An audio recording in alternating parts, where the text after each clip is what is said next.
Praktik layanan konseling kelompok. Perkenalkan, nama saya Lailiatul Makfiro dengan NIM 0303231103 dari kelas Bimbingan Konseling Pendidikan Islam 3 semester 4. Mahasiswa dari Universitas Islam Negeri Sumatera Utara sebagai konselor pada layanan kegiatan konseling kelompok. Bismillahirrahmanirrahim. Assalamualaikum warahmatullahi wabarakatuh. Waalaikumsalam warahmatullahi wabarakatuh. Apa kabar teman-teman semua? Baik, Kak. Alhamdulillah kalian baik. Terima kasih kepada teman-teman semua yang telah berkenan hadir pada hari ini untuk melakukan konseling kelompok.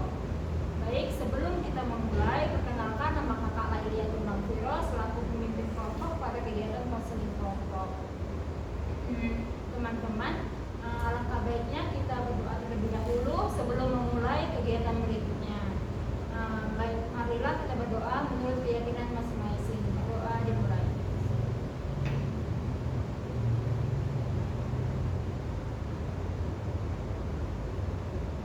Berdoa selesai. Sebelumnya, baik teman-teman, apakah kalian tahu apa itu konseling kelompok? Belum, Kak. Sebelumnya ada yang pernah melakukan konseling kelompok? Belum, Kak. Oke, kakak akan menjelaskan apa itu namanya konseling kelompok. Jadi konseling kelompok adalah salah satu dari layanan bimbingan konseling yang dimana kita akan membahas permasalahan setiap individu dalam kelompok untuk memecahkan masalah setiap individu tersebut. Adapun tujuan dan manfaat dari konseling kelompok adalah memberikan layanan agar individu merasa nyaman, aman, dan memperkuat individu agar percaya diri dan menumbuhkan rasa percaya diri, terutama dalam berkomunikasi dan bersosialisasi, dan menumbuhkan rasa empati terhadap setiap individu. Nah, jadi di konseling kelompok ini ada 4 tahap kegiatan. Yang pertama tahap pembentukan, tahap peralihan, tahap kegiatan, dan tahap pengakhiran. Jadi tahap pembentukan ini, pada saat ini kita berada di tahap pembentukan. Nah, selanjutnya ada tahap peralihan, di mana tahap peralihan ini transisi dari tahap pembentukan dan tahap kegiatan. Selanjutnya ada tahap kegiatan, di mana kita akan melakukan sesi diskusi untuk memecahkan masalah pada setiap permasalahan individu tersebut. Nah, tahap terakhir yaitu tahap pengakhiran, di mana kita akan mengakhiri tahap pengakhiran ini dengan sesi saran dan sebagainya. Oke, selanjutnya saya harap kepada teman-teman sekalian Selanjutnya, saya harap kepada teman-teman semua secara sukarela untuk melakukan kegiatan ini dan secara terbuka untuk menyampaikan pendapat dan solusi. Dan saya harap kepada teman-teman berpartisipasi aktif dalam kegiatan serta menerapkan norma-norma seperti norma kesopanan. Contohnya, jika ada teman yang ingin memberikan pendapat, memberikan solusi, harap didengarkan, dan apabila ada yang ingin bertanya, harap diangkat tangannya. Dan saya harap kepada teman-teman semua, apa yang kita diskusikan pada kali ini harap dirahasiakan, tidak boleh dibawa keluar tempat ini. Pada teman-teman, apakah kalian sudah saling mengenal satu sama lain? Belum, Kak. Bagaimana kita memperkenalkan diri dulu sambil bermain game? Apakah kalian mau? Mau, Kak. Jadi gamenya ini sambil memperkenalkan nama, contohkan dulu ya. Nama kakak Lia suka warna biru. Nama kakak siapa? Nah, jadi kakak Intan akan menyebutkan nama sebelumnya. Dia Lia suka warna biru, saya Intan suka warna pink contohnya. Apakah bisa dimulai? Oke, dimulai dari sebelah kiri kakak terlebih dahulu. Perkenalkan, nama saya Intan Karima, saya suka warna merah.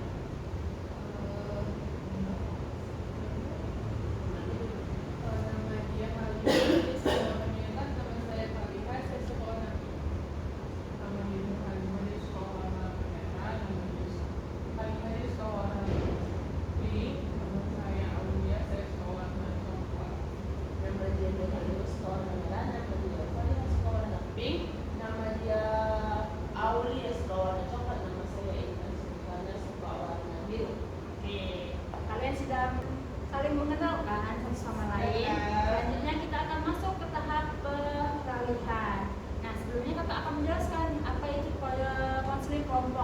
Jadi konseling kelompok ini adalah salah satu layanan dari bimbingan konseling yang dimana kita akan membahas permasalahan setiap individu untuk memecahkan masalah ini. Oke, masalah individu tersebut. Apakah kalian bersedia untuk melakukan konseling kelompok? Sedia. Saya harap apakah teman-teman ada yang kurang nyaman duduknya atau teman sekitarnya kurang nyaman? Tidak, Kak, sebenarnya. Oke, terima kasih. Selanjutnya kita akan membahas konseling kelompok nih. Jadi kita akan membahas masalah kita kan masing-masing. Contohnya ya, kakak pernah kena masalah nilai kakak turun, jadi kakak stres, terus kakak down, tidak bisa melakukan kegiatan selanjutnya. Kalian ungkapkan saja masalah kalian di dalam kelompok kalian. Kita akan mendengarkannya dan kita akan merahasiakannya. Ya, kepada Intan, saya persilakan. Saya punya masalah kecemasan berlebihan, Kak. Kayak kalau ada itu sekian dari saya. Ya, kepada Aun. Saya punya masalah. Maaf, kepada Aun. Saya punya masalah tentang overthinking. Ya, boleh dijelaskan Aun macam mana overthinking kamu itu? Overthinking saya itu kayak memikirkan hal-hal yang terjadi. Ya, jadi kamu memikirkan hal-hal yang belum terjadi sampai kamu stres ya. Ya, Kepada Kak Fariha, saya sih masalahnya kurang percaya diri aja. Kayak suka insecure gitu sama diri sendiri. yang kepada Kak Halimah. Kalau saya tuh belakangan ini masalah yang belakangan ini menurut saya tuh sering mood swing, kayak ketika mau ngerjain sesuatu nih sebenarnya nih kayak nanti jam segini ngerjain ini gitu. Tiba-tiba di jam segitu tuh tiba-tiba kayak nggak mood, kayak ya udah jadinya akhirnya nggak jadi dikerjain, malah milih scroll TikTok gitu, bakal sampai ke terus-terusan gitu juga terus-terusnya, kayak bener-bener sering-sering mood swing gitu, tiba-tiba banget nggak mood, tiba-tiba nggak mood gitu, kayak itu mengganggu sih. Nah, jadi teman-teman sekalian, kita sudah menjelaskan nih permasalahan kita masing-masing. Jadi teman-teman kalian, siapa dulu nih permasalahannya yang ingin kita bahas pada kegiatan kita kali ini? Menurut kalian siapa? Saya Nur Halimah sih, Kak. Karena kadang juga pasti setiap kita juga sering merasa kayak Nur Halimah, cuma tadi nggak diungkapkan. Oh ya, kita akan membahas permasalahan Nur Halimah, yaitu mood swing. Jadi mood swing ini mood yang berlebih ya, kadang emosi yang berlebih, kadang dia maunya ini tapi dia dilakukan gara-gara aktivitas lain, kadang dia sedih tapi maunya itu rasanya senang terus gitu, atau kebalikannya, kadang dia mau senang tapi hatinya itu sedih kayak gitu ya kan. Baik, kita akan menjelaskan mood swing dari Nur Halimah tadi ya. Bagaimana tanggapan kalian tentang mood swing yang dirasakan Nur Halimah? Ya, ada yang ingin dikatakan? Ya, kepada Fariha. Kalau menurut saya itu ya kita harus bisa lebih membawa diri aja nih, kayak jangan terlalu nurutin apapun kita, jangan sampai kita kalah sama mood kita gitu kan. Kalau misalnya tadi kayak dibilang Nur Halimah, misalnya nih udah niat mau ngerjain tugas jam segini, tiba-tiba udah jam segini tuh kita nggak mood gitu. Nah itu kayak harus lebih diingatkan lagi gitu, kayak harus ngerjain gitu, harus dipaksa gitu, jangan sampai kita sampai kalah sama mood kita gitu. Diharuskan gitu sesuatunya. Oke, ada lagi yang ingin memberi tanggapan?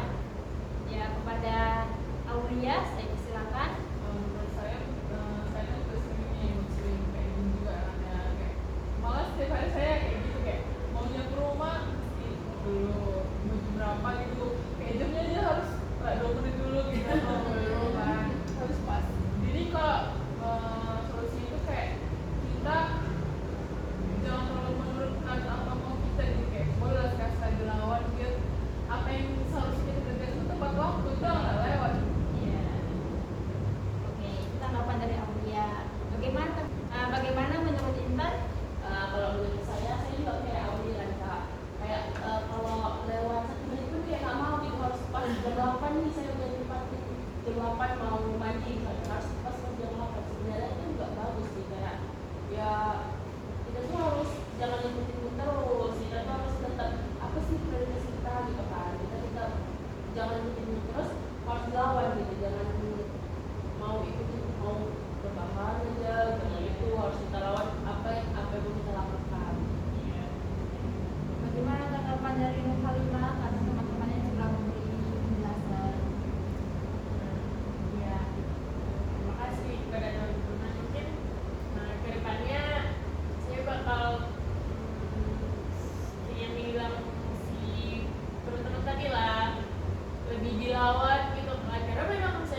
selesai jadi baru dimulai gitu. Jadi kayak ya sebenarnya saya memang kurang untuk melawan rasa mood tadi itu, melawan rasa mood yang keinginan yang seharusnya disegerakan itu. Saya susah melawan itu. Jadi mungkin kedepannya nanti saya bakal lebih bisa melawan itulah gitu kan, supaya yang apa yang sudah saya rencanakan itu lebih terrealisasikan gitu, nggak ditunda lagi. Ya, jadi mood ini perasaan kita ya, apalagi kita kan wanita gitu kan, kadang perasaan kita berubah jadi A ke B, B ke C, C ke D, seperti itu. Gak bisa dikontrol kadang ya kan. Jadi apalah tanggapan kalian jika ada teman kalian yang moodnya itu buat kalian tolak, misalnya ayolah kita ke pasar, gak mau lah tunggu nanti kadang. Tapi janjinya jam segini, seperti itu kan, sering kan. Apalah tanggapan kalian kalau ada orang yang moodnya kadang berlebih? Dari siapa yang ingin memberikan tanggapan? Saya, Mbak dan Halimah. Ya, saya ini juga kan gitu teman, dan ini kesel sebenarnya. Dan ketika kita punya teman yang kayak gitu kan, kayak kita pasti ngerasa kesel dong. Dan ketika saat itu saya baru sadar kok ternyata saya seperti dia gitu, dan ternyata mungkin orang di sekitar saya juga kesel gitu kan, kayak apa sesuatu yang harus ditunda-tunda, harus nunggu inilah, nunggu itulah, tergantung mood lah gitu kayak. Dan ternyata memang itu bikin kesel gitu. Jadi benar-benar masing-masing dari kita tuh harus menghilangkan rasa itu sih, demi kenyamanan kita dan kenyamanan orang di sekitar kita juga gitu. Ya, kepada Faliha memberikan tanggapan. Kalau punya temennya kayak itu ya pasti kesel juga ya, walaupun kadang saya juga gitu kan. Orang sebel juga ternyata ya, ternyata saya juga ya pasti. Ya semoga bisa dihilangkan lah mood swing yang wah itu. Terima kasih kepada Faliha. Kepada Aulia mungkin memberikan tanggapan. Kesel juga ya kalau nggak seperti itu ya, soalnya kadang-kadang kayak gambaran diri sendiri sama orang itu ya kan. Cuman ya itulah, supaya kita bisa melawan rasa ujian itu. Oke. Ya, kepada Intan. Menurut saya juga kayak si Aulia kan, itu sebenarnya sebel kayak janjinya jam 8, tapi jam 8 tuh baru gerak gitu Iya. kan. Ya Allah kok bisa gitu. Tapi padahal kita juga kadang seperti itu juga kan, kayak ya udah kita harus menghilangkan lah mood kita tuh, jangan ikutin kali lah. Jadi sebenarnya mood swing ini nggak bagus ya kan, tapi kenapa itu ada di dalam perasaan kita, itu harus dihilangkan, itu ujian untuk kita lah ya kan. Jadi, nah kita sudah membahas ini tentang mood swing, bagaimana untuk kita bermain game supaya mood kita bisa lebih bagus gitu. Ada yang mau main game? Boleh Kak. Oke. Jadi gamenya ini ialah konsentrasi. Nah, ada siang kan, jadi kalian nanti harus konsentrasi. Nah, konsentrasi, apa yang saya ikutin, apa yang saya ucapkan, tapi jangan ikutin apa yang saya gerakan. Sebelumnya mari kita berdiri terlebih dahulu.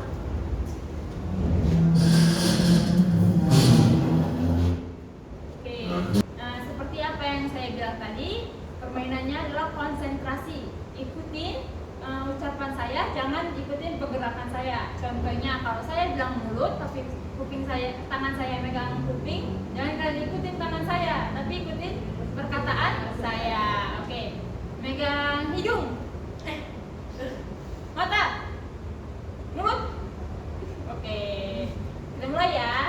Ya, baru sih contoh. Ya, contoh. Permainan dimulai. Tangan.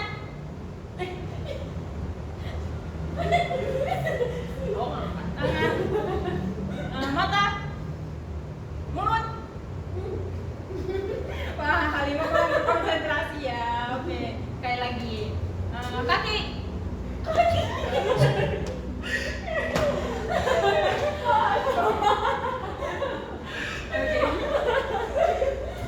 Pipi.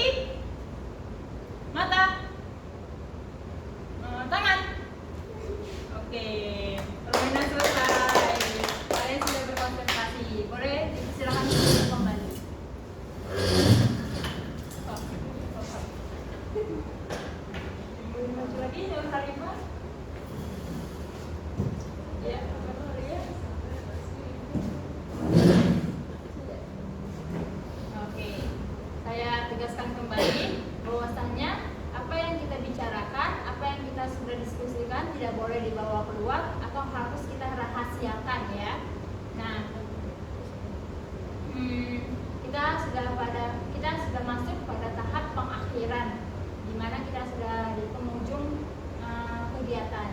Saya minta kepada teman-teman sekalian untuk memberikan kesan. Apakah ada yang memberikan kesan untuk video kita kali ini? Ya, Pak Nur Halimah, saya silakan. Saya dulu ya terhadap kegiatan ini ya bagus sih Kak, karena kan ini karena lagi ngebahas masalah saya ya, jadi kayak saya ngerasa terbantu gitu sih Kak, jadi kayak lebih lega gitu setelah cerita dan dapat saran dari teman-teman juga dan dari psikolog juga, dan saya senang sih Kak. Oke. Ya, kepada Aulia ada yang memberi kesan?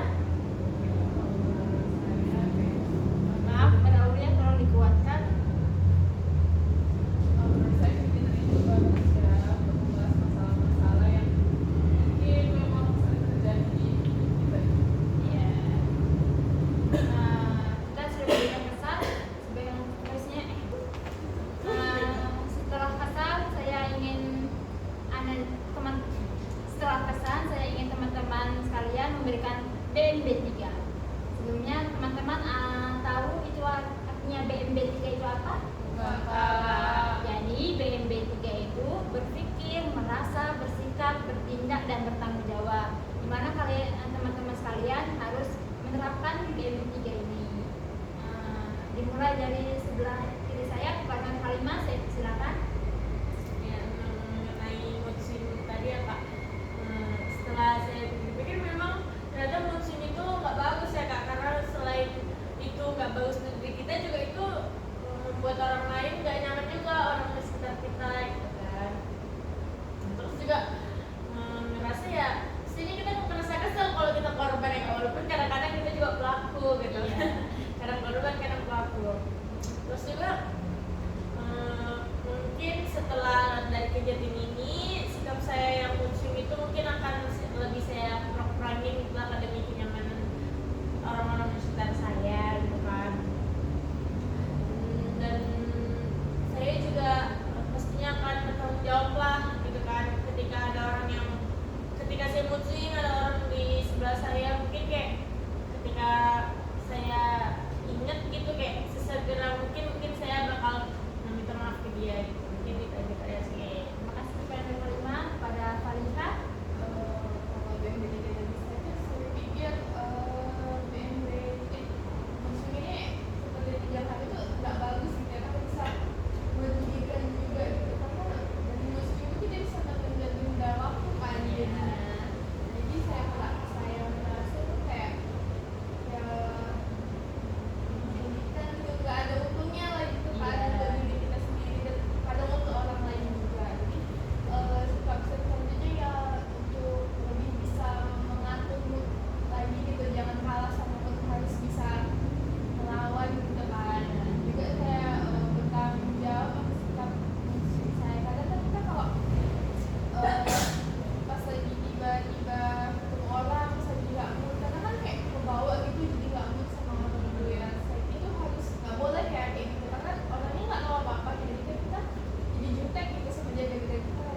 bagaimana BMB3-nya?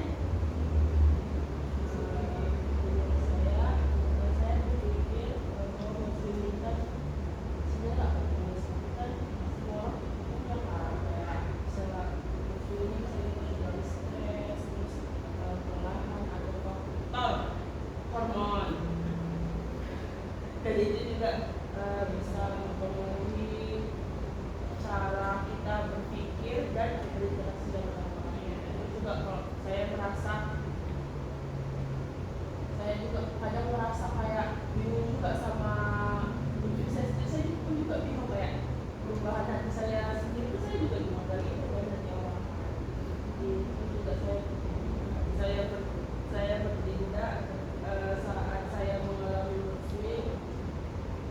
Saya itu kayak lebih cenderung menyendiri daripada dekat sama orang biar orang juga nggak hati gitu kan sama saya kan. Kalau musim itu kan kadang kita kayak emosi kayak marah kalau kita sama orang nanti kasihan orangnya jadi tumbal gitu kan.